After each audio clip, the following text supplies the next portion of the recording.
사도 바울이 제 3차 전도 여행을 할 때였습니다. 지도를 한번 보도록 하겠습니다.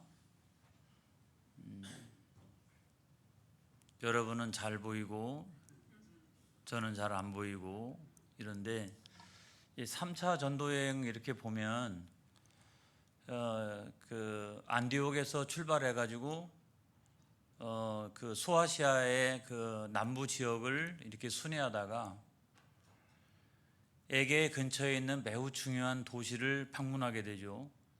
그 에베소, 그리고 위로 올라가서 드로아에서 배를 타고 저 빌립보로 넘어갔다가 또 고린도까지 내려갔다가 다시 그 길을 따라서 빌립보로 올라왔다가 드로아로 내려와서 아소, 미둘레네 또 이런 지역을 이렇게 쭉 순회하다가 밀레도에 이르게 됩니다. 에베소를 안 가고 밀레도에 갔다가 거기에서 이제 다시 예루살렘으로 이렇게 오는 이런 일정이죠.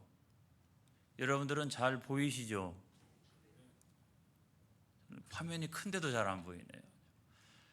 아무튼 이런 일정인데, 이런 일정에서 매우 중요한 것은 뭐냐면 그 한복판에 에베소가 있는데 갈 때는 에베소를 들려서 가고 올 때는 에베소를 들리지 않고 밀레도를 통해서 에베소 교회에 있는 그 장로들을 초청해서 고별 설교를 하고 예루살렘으로 돌아온다는 거예요. 이 3차 전도 여행에서 가장 그 핵심적인 그 장소가 지리적인 여건에서도 볼 때도 저 에베소입니다. 그리고 이 에베소에서 그 드란노 서원에서만 한 2년, 그리고 에베소 지역에서 전체로 따지면 한 3년, 저기서 이제 복음을 전하는 이제 사역을 하게 되죠. 저 에베소가 굉장히 중요합니다, 여러분. 한 복판에 있는 것도 중요하지만 아무튼 로마 당시에 뭐 갈라디아, 부르기아 뭐 여러 지역이 있지 않습니까? 그런데 이 에베소를 둘러싼 이 튀르키예 지역의 서쪽 지역은 당시에 아시아로 불렸어요. 그래서 오늘날 이쪽 서쪽 지역, 이쪽 그 동쪽 지역, 저 그 마게도니아 건너편 이스탄불 그리고 동쪽편 전체의 대륙을 오늘날까지도 아시아라고 이렇게 호칭하는 이유가 뭐냐면 그 튀르키예의 그 서쪽 편, 거기가 아시아 지역이었기 때문에 그렇습니다. 그 아시아 지역의 가장 중요한 도시가 에베소예요. 그리고 실질적으로는 그 아시아라고 하는 지역에서 거의 수도격인 역할을 하는 곳이 바로 에베소라고 하는 그런 도시였습니다. 그 다음에 저 도시가 왜 유명했느냐? 우상을 아주 열심히 섬기는 곳으로 유명한 그런 도시였어요. 엄청나게 섬겼어요. 그 중에 이제 대표적인 그 우상이 뭐냐면 아데미라고 하는 그 여신인데 우상이죠. 제가 신이라고 불러도 여러분들은 저게 우상이구나 그렇게 생각하면 되겠어요. 그 아데미 신상을 엄청나게 그 섬겼는데 저 아데미 신상이 사실은 역사적으로 거꾸로 올라가 보면 이 헬라인들이 이 지역을 점령하기 이전에도 에베소 사람들은 이 아데미 우상을 섬기고 있었어요. 그리고 더 위로 올라가 보면 그 셈족들이 주로 이렇게 잘 섬겼던 우상, 우리가 성경에 보면 아세라 목상, 아스다라롯 이렇게 나와 있는데 그것과 그 형태가 매우 유사합니다. 이렇게 매우 유사해요. 생긴 모습도 그렇고. 그런데 이제 그 이후로 쭉 내려오다가 저 아데미가 원래는 그 사냥의 신, 달의 신 이런 신이었는데 나중에 그 에베소에서는 주로 사람들이 어떻게 생각했냐면 다산과 풍요의 신이라고 생각을 했어요. 여러분 생김새를 보면 좀 이상하게 생기지 않았습니까? 이렇게 얘기해도 되나? 아무튼 이 가슴 부분에 유방이 24개나 있어요. 24개나 있어가지고 모든 신들의 어머니예요. 이 여신이 모든 신들의 어머니, 모든 인간의 어머니. 그래서 대목격인 어떤 신으로 자기들이 섬겼어요. 그리고 아데미 신상을 잘 섬기기로 아주 유명한 그와 같은 도시였는데, 그렇기 때문에 그 신상을 섬기는 그런 사원도 엄청나게 컸어요. 한번 보겠습니다. 저게 아데미 신전인데 지금은 뭐 거의 흔적밖에 남지 않았습니다만은, 저 아데미 신전이 세계 7대 불가사의예요.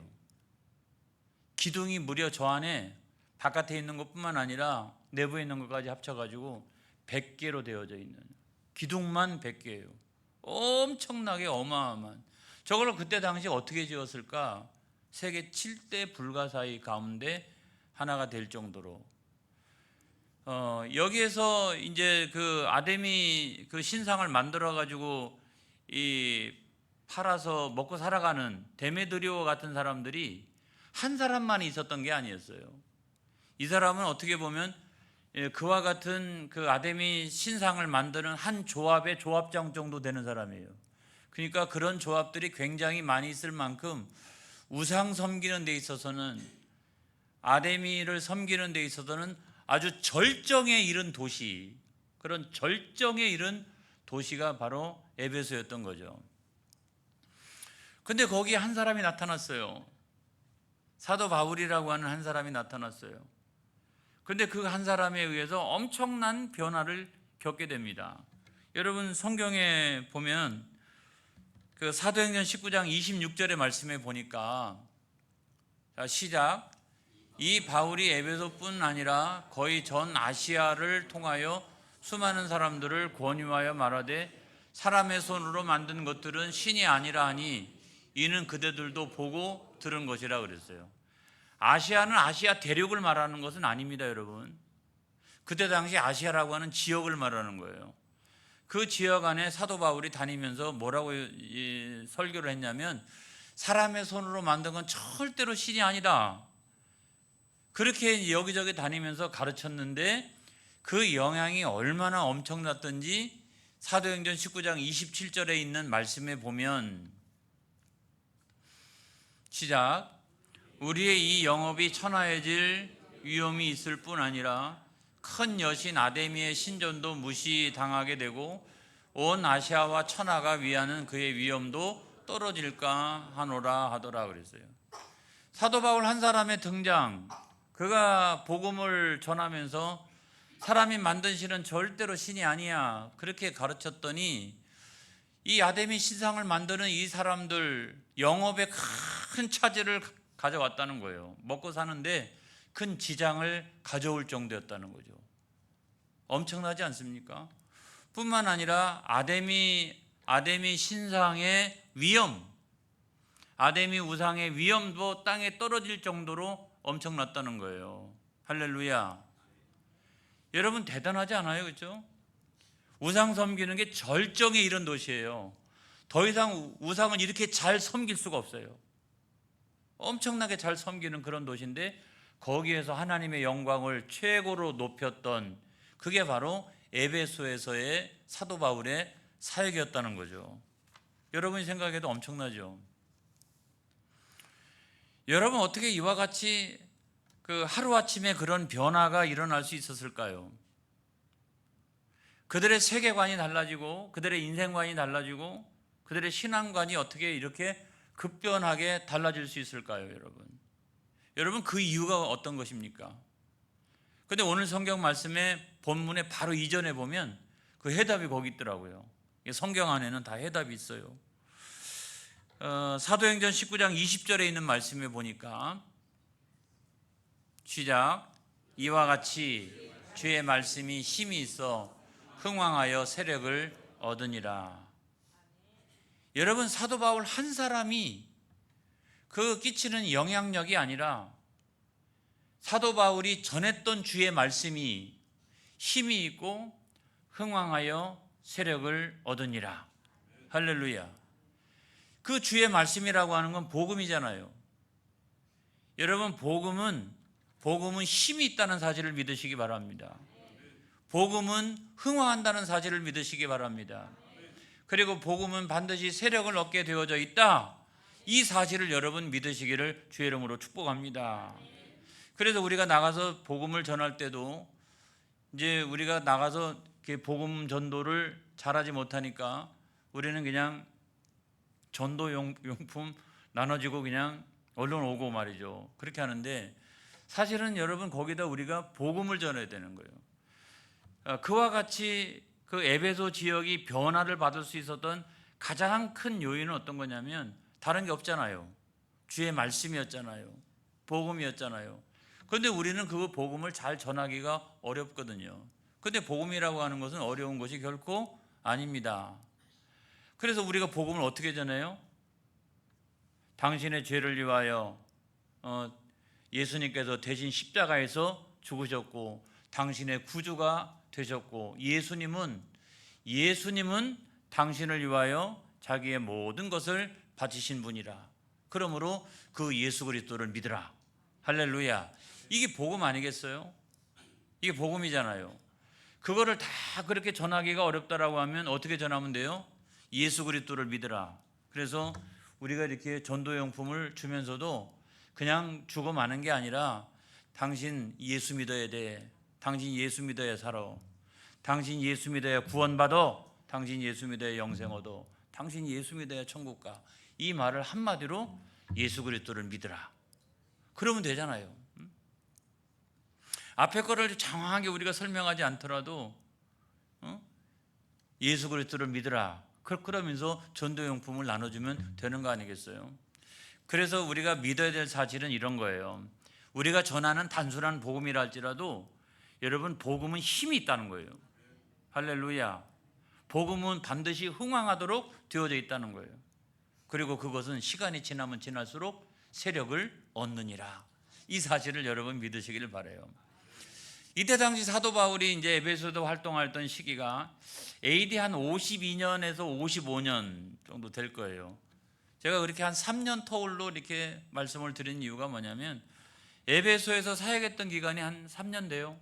3년. 두란노 서원에서는 한 2년에서 한 2년 6개월 정도 되고 나머지 그냥 그 주변에서 복음을 가르치고 했던 전 기간을 합치면 전체 기간이 한 3년 정도 되는 거예요. 근데 이 3년 동안에도 엄청난 역사가 일어났어요. 많은 사람들이, 헬라 사람들이 예수 믿고 구원받는 역사가 일어난 줄로 믿습니다. 뿐만 아니라 병든 자들이 치유받는 역사가 일어난 줄로 믿습니다. 귀신이 떠나가는 역사가 일어난 줄로 믿습니다. 여러분, 그게 왜 가능해요? 주의 말씀이 힘이 있어. 할렐루야. 세력을 얻고 이 흥왕하여지는 거예요. 그런 엄청난 역사들이 일어나는 거예요. 그리고 난 다음에 역사적인 기록을 봤어요. 제가 사도 바울이 그와 같이 딱 3년 에베소에서 사역하고 난 다음에 한 60년이 지나고 난 다음에 그 지역의 영적 판도가 어떻게 달라졌느냐라고 하는 어떤 역사적인 기록이 있었어요. 역사적인 기록. 그 역사적인 기록에 보면 이런 내용들이 있습니다. 신상을 만드는 사람들이 현격하게 줄어들었다. 신상을 만드는 사람들이 엄청나게 많았잖아요. 그 아데미 신전 때문에 에베소라고 하는 한 도시가 먹고 살 정도였다고요. 관광객들이 여기 얼마나 많이 오는지 말이죠. 그 신상만 팔아도 조합이 막 엄청나게 많이 있고 그래서 먹고 살 정도였는데 그 신상을 만드는 사람들의 숫자가 아주 현격하게 줄어들었다. 그리고 갖다가 재물 바치잖아요. 재물을 파는 사람들의 숫자도 현격하게 줄어들었다. 여러분, 그 3년 사역을 했는데도 불구하고 이 3년 사역을 하고 난 다음에 60년이 지났다면 그때는 사도 바울이 있어요, 없어요? 그때는 사도 바울이 없잖아요. 이때가 3차 전도 여행 때니까 그 전도 여행을 마치고 나서 감옥에서 2년, 그 다음에 로마로 끌려가가지고 로마 감옥에서 2년, 그러고 난 다음에 잠시 풀렸다가 또다시 한번 붙들렸을 때 순교를 했잖아요. 그 기간이 60년일 리는 없잖아요. 그때까지 사도 바울이 살아있을 리는 없잖아요. 불과 얼마 안 있어가지고 사도 바울은 순교했어요. 순교했는데 60년이 지나고 난 다음에 그 지역의 영적인 판도가 이렇게 달라졌다는 거예요. 할렐루야. 무엇이 그렇게 만들었느냐는 거예요. 주의 말씀이 그렇게 만드는 거예요. 주의 말씀이 힘이 있고 주의 말씀은 흥황하고 주의 말씀은 세력을 얻느니라. 여러분, 우리나라 선교의 역사도 생각해 보면 사실은 아펜젤러, 언더우드 얘기를 우리가 수도 없이 많이 합니다만은, 그럼에도 불구하고 우리나라의 선교의 역사는 주의 말씀의 역사였어요. 성경 전례 역사였습니다. 저 북쪽에 있는 함경도, 평안도 이쪽 일대에 세워진 교회들은 대부분 만주에서 통역하던 사람들이 예수 믿고 그들이 성경을 번역해 가지고 갖고 들어와 가지고 자생적으로 함경도와 평안도 일대에 교회들이 막 세워지기 시작했어요. 할렐루야. 그 다음에 남쪽으로는 언더우드 아펜젤러의 영향을 받았지만 이 일본에 살던 그 이수정이라고 하는 사람이 예수 믿고 구원받아서 이 사람이 성경을 번역해 가지고 그 선교사들이 우리나라로 들어올 때 이 성경 들고 들어왔다고요. 할렐루야. 그 다음에 우리가 서천에 가서 보면 성경 전례지가 있지 않습니까? 그러니까 우리나라는 복을 얼마나 많이 받았는지, 막 위로 성경이 들어오고 아래로 성경이 들어오고 옆으로 성경이 들어오고, 그래가지고 자생적으로 교회들이 막 여기저기 생기기 시작하고 예수 믿는 사람들이 수도 없이 늘어나는 이 선교의 이런 역사를 가진 나라가 전 세계에서 거의 전무후무하다시피 놀라운 역사를 가지고 있어요. 그래서 우리는 믿어야 됩니다, 여러분. 아이고, 나 같은 사람이 말주변도 없고 어디 나가가지고 복음을 아주 논리적으로 잘 전하지도 못하는데 이거 어떡하나. 여러분, 염려할 것 없어요. 당신 예수 믿어야 돼. 당신 예수 믿어야 살아. 주 예수 그리스도를 믿으라. 그러면서 전도용품 하나를 탁 주는 거죠. 그렇지만 내가 전하는 그런 단순한 복음이랄지라도 복음은 어떻다? 힘이 있다. 복음은 어떻다? 흥황한다. 복음은 어떻다? 세력을 얻게 되어져 있다. 이 사실을 믿으시기 바랍니다. 에베소가 달라지기 시작하니까요, 어느 정도가 달라졌냐면 이 에게 근처, 그러니까 마게도니아와 소아시아 사이에 있는 에게라고 하는 게 흑해로 올라가는 에게가 있지 않습니까? 이 양쪽 지역에 있는 모든 해안 도시가 다 복음화된 줄로 믿습니다. 할렐루야. 이 3년의 사역, 이렇게 또는 3차 전도 여행 다 합쳐서 한 5년 이런 정도의 사역을 통해서 60년이 지나고 난 다음에 그 지역 일대 전부가 다 복음화되어지는 엄청난 역사가 여러분 일어난 거예요. 이걸 믿으시기를 주의 이름으로 축복합니다. 그러니까 내가 단순하게 전하는 복음은 이 복음의 씨앗이 뿌려지기만 하면 놀라운 역사를 일으킨다. 놀라운 역사 일으킨다. 이런 믿음을 가지고 해야 되는 거예요. 나 같은 사람이 그렇게 생각하지 마세요. 나는 부족한 사람이지만 내가 담고 있는 내 입술 전하는 복음은 힘이 있는 줄로 믿습니다. 할렐루야. 능력 있는 거예요. 그래서 내가 복음을 전하면 내가 일하는 게 아니라 두 번째로 믿어야 될 사실은 뭐냐면 성령님이 역사하신다. 성령님이 역사하신다.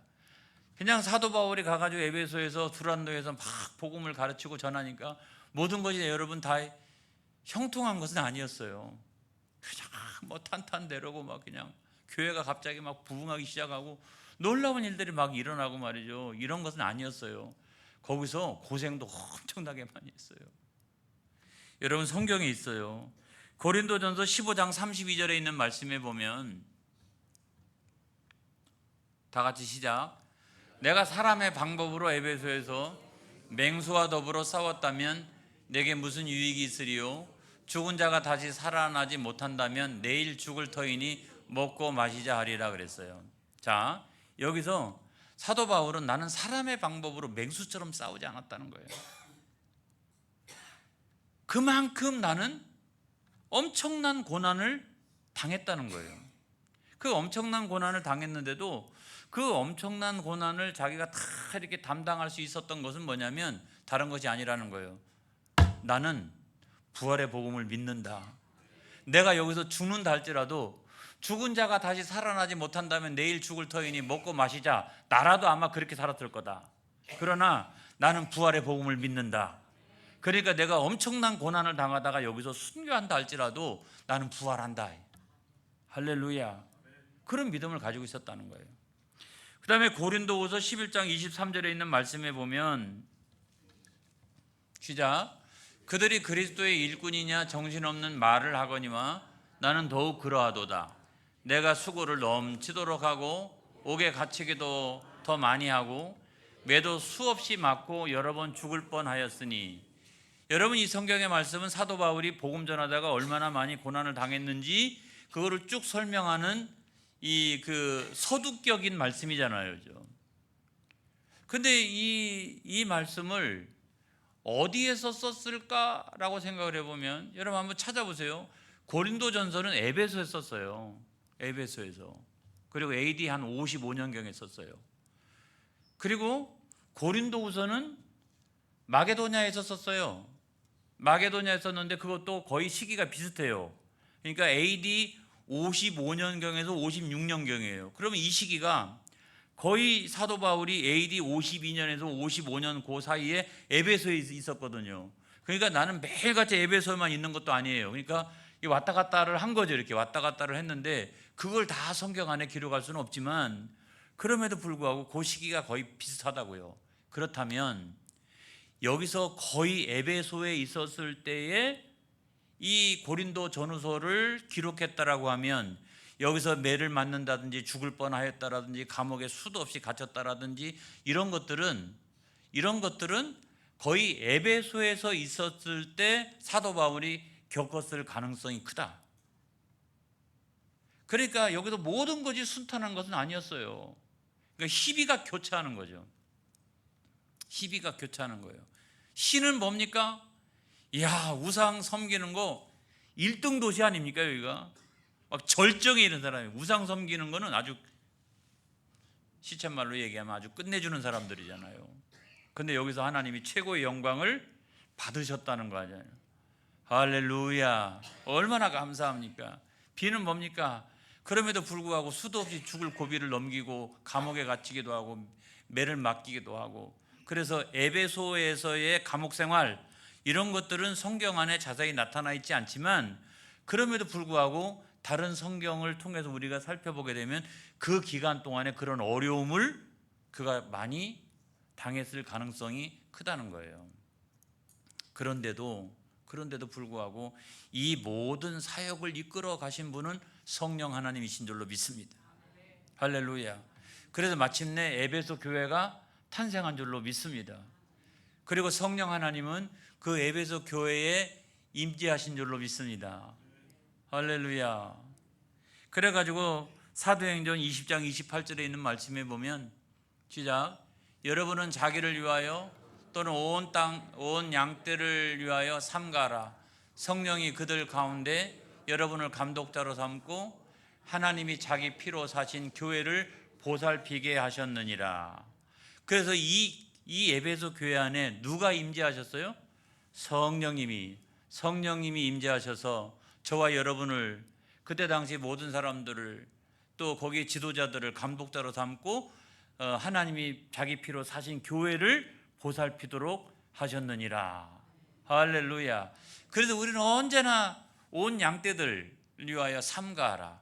이 양떼들은 교회 아니겠습니까? 여러분, 우리는 교회 안에서 삼가해야 돼요. 늘 언제나 조심해야 돼요. 왜냐하면 성령 하나님이 우리 한 사람 한 사람을 감독자로 삼아서 하나님이 피로 사신 교회, 육신을 입고 세상에 내려오셔서 피로 사신 이 교회를 우리로 하여금 돌보게 하셨느니라. 할렐루야. 저는 이 말씀을 읽을 때마다 막 희망 같은 게 느껴져요. 안 그렇습니까? 교회의 역사라고 하는 건 언제나 희비가 갈리잖아요. 그럼에도 불구하고 하나님이 성령으로 우리 가운데 임재하고 계신다. 그리고 우리를 감독자로 삼아서 하나님이 피로 사신 교회를 돌보신다. 여러분 이 사실을 믿으시기를 주의 이름으로 축복합니다. 자, 오늘 성경 말씀은 이 일이 있은 후에 일어난 일이죠. 이 일이 있은 후에 일어났어요. 19절에 그 사도행전 19장 21절에 있는 말씀에 보면 시작. 이 일이 있은 후에 바울이 마게도냐와 아게아를 거쳐서 예루살렘에 가기로 작정하여 이르되 내가 거기 갔다가 후에 로마도 보아야 하리라 하고 그랬어요. 자, 이 일이 있은 후에 지금 3차 전도 여행의 중반에서 후반기로 넘어가는 그 시점이잖아요. 그죠? 그 에베소에서의 사역이 거의 맞춰질 그 시점, 이 일이 있은 후에 이제 여기서 이제 사역 끝나면 마게도냐로 넘어가야 되는 거 아니겠어요? 드로아 거쳐서 위로 올라가지고 빌립보로 가야 되는 거 아니겠어요? 아무튼 그거 다 거쳐가지고 나중에 맨 마지막에는 나는 예루살렘으로 갈 거야 라고 작정했다는 거예요. 또 다른 하나는 뭐냐면 거기 조금 더 있다가 나중에 후에는 로마도 가리라 라고 하면서 로마도 내가 보아야 할 것이다 라고 생각을 했다는 거예요. 지금 제가 지난주에 겐그리아에서 그 사도 바울이 머리 깎은 이야기 했잖아요. 그거는 뭡니까? 2차 전도여행이 끝나기도 전에 3차 전도여행을 마음에 품고 비전을 가지고 있었다는 말이에요. 근데 이 말씀은 뭐냐면 3차 전도여행의 중반기쯤 되었는데 벌써 무슨 생각을 갖고 있냐면 예루살렘으로 갔다가 나는 로마도 내 눈으로 보아야 하리라. 그래가지고 로마까지 가겠다는 거예요. 이런 비전을 가지고 있었다는 거죠. 여러분, 왜 예루살렘에 가려고 했을까요? 성령 하나님이 야, 너 거기 가면 말이야 결박당하고 환난을 만나게 될 거야. 누가 일러줬어요? 성령 하나님이 일러주셨어요. 그런데도 거기를 간다는 거예요. 예루살렘을. 성령 하나님이 일러줬으면 거기는 싹 빼고서 이렇게 가면 얼마나 좋을까요? 그런데 왜 계속 예루살렘에 가려고 그렇게 했을까 하고 성경에서 찾아보니까 당시 예루살렘이 기근 흉년 뭐 이런 것 때문에 예루살렘 교인들이 큰 고통을 당하고 있었어요. 큰 고통을 당하고 있었는데 그거를 3차 전도여행을 다니는 길에 사람들로부터 소식을 듣고 있었던 거예요.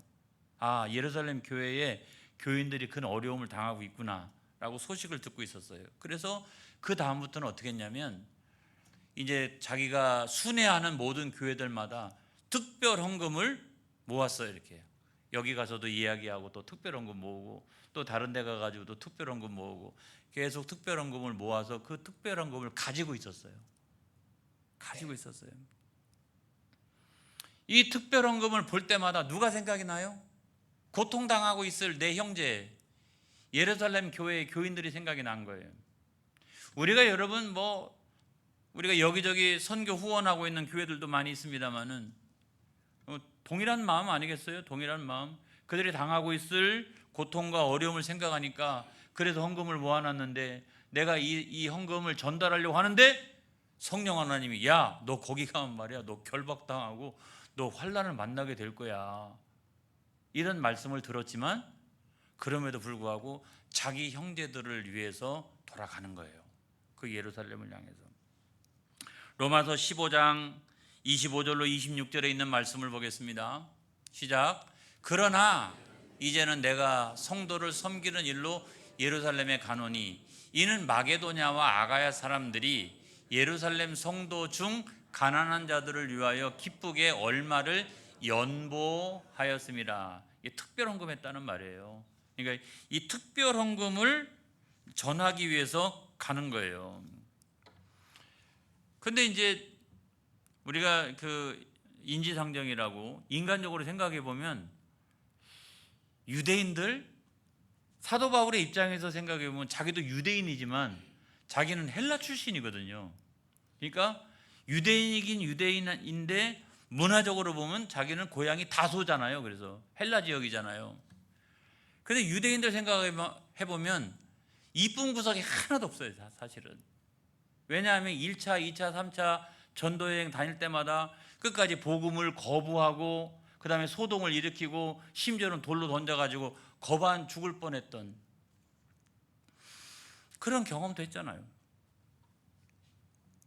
그냥 뭐가 이뻐요? 이쁜 구석이 하나도 없어요. 그래서 나중에도 보면, 나중에 예루살렘에 돌아갔을 때도 누구한테 붙들리냐면 이 유대인들한테 붙들려요. 그리고 고발을 당하고 재판을 받고 가이사랴 빌립보 감옥에서 2년 동안 투옥당하고 로마로 압송당합니다.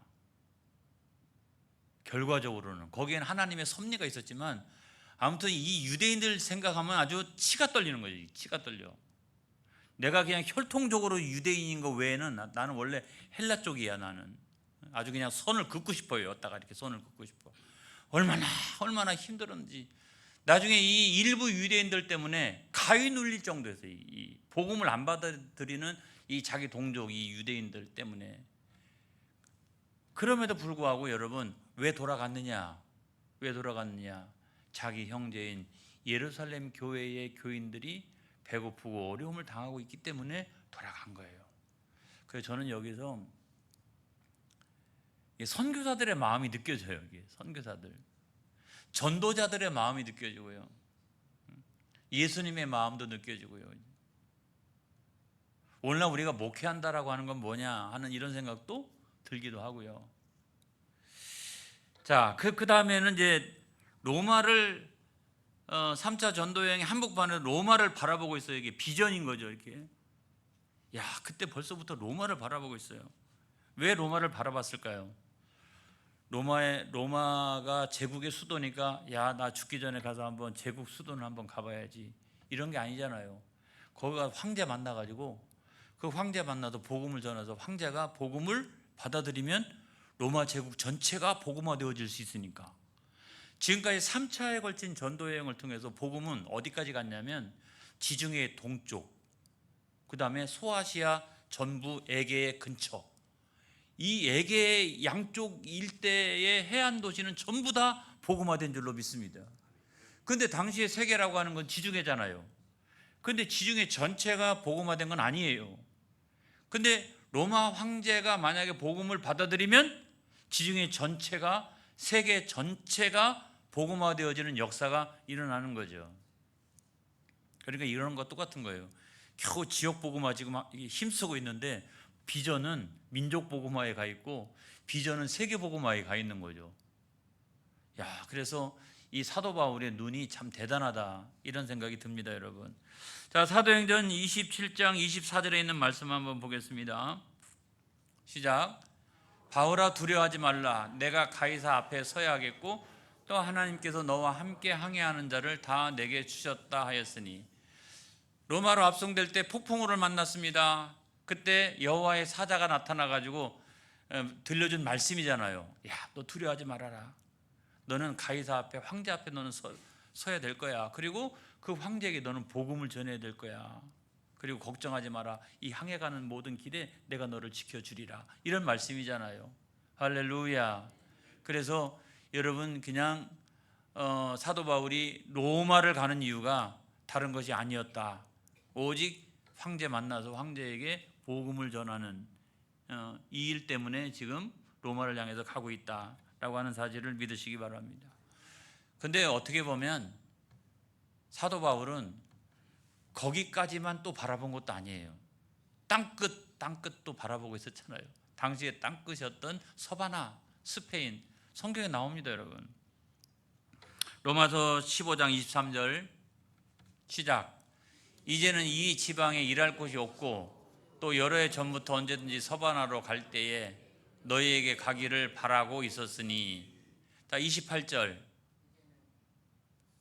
시작. 그러므로 내가 이 일을 마치고 이 열매를 그들에게 확정한 후에 너희에게 들렸다가 서바나로 가리라. 이게 로마서니까 로마 교회에게 보낸 편지잖아요. 로마에는 여러분 이미 교인들이 있었어요. 사도 바울이 가기 전에 로마 교회가 있었다고요. 그러니까 그 로마 교회 교인들한테 편지를 딱 띄워가지고 나는 여기서 할 일 다 했다. 이제 소아시아 이쪽 지역에 복음 다 전했어 나는 이제. 근데 로마는 너희들이 복음을 전하고 있지만 너희들 잘 전하는지 내가 잠깐 한번 들렸다가 내가 사실은 가려고 하는 곳은 로마 황제 만나고 그러고 난 다음에 가려고 하는 곳은 나 서바나요. 나 스페인 가려고 그러는 거야. 거기 땅끝이잖아요. 여러분 포르투갈 거기 그 땅끝에 딱 서 있어 보면 야 진짜 땅끝이라는 생각이 들어요. 막 절벽이 딱 있고 그때는 막 대양이잖아요. 이렇게 대양. 여기가 땅끝이라는 생각이 딱 든다고요. 근데 여러분 거기까지를 바라보고 있었다는 거예요. 제가 무슨 말씀을 드리려고 하느냐, 오늘날 이 시대가 위기의 시대라고 말합니다. 다 위기의 시대라고 말하죠. 그런데 이 위기의 시대에 우리가 변하지 않고서는 우리가 이거를 기회로 만들어 갈 수 없다. 뭘 하나 해도 그냥 너무 습관적으로 하지 말자. 구역별 대신방을 해도 그냥 하지 말자. 우리가 최선을 다해서 그동안 그 믿음이 연약한 성도들도 다 불러 모아놓고 목사님 오시니까 제가 말씀 전하고 같이 예배드리고 신앙을 회복해가고 같이 붙들고 기도하고, 여러분 하나하나를 우리가 이제 어떻게 굉장히 그 잘 준비해서 진행해야 된다. 그래서 우리가 변하지 않으면 안 된다 하는 말씀 드리고, 이 사도 바울의 안목을 갖는 저와 여러분이 되어지기 바랍니다. 추수할 황금 벌판 이렇게 쫙 이렇게, 자기는 여기 지금 에베소에 있지만 로마도 지금 보고 있고 서바나도 보고 있고 이 추수할 황금 벌판을 바라보며 그 비전을 가지고 있는 이 사도 바울의 눈이, 그런 영적인 안목이 저와 여러분의 안목이 되어지기를 주의 이름으로 축복합니다. 그래서 지역 복음화 이루고 민족 복음화 이루고 세계 복음화를 이루는 길에 우리 교회가 크게 쓰임 받는 교회가 되어지기를 주의 이름으로 축복합니다. 할렐루야. 기도하겠습니다.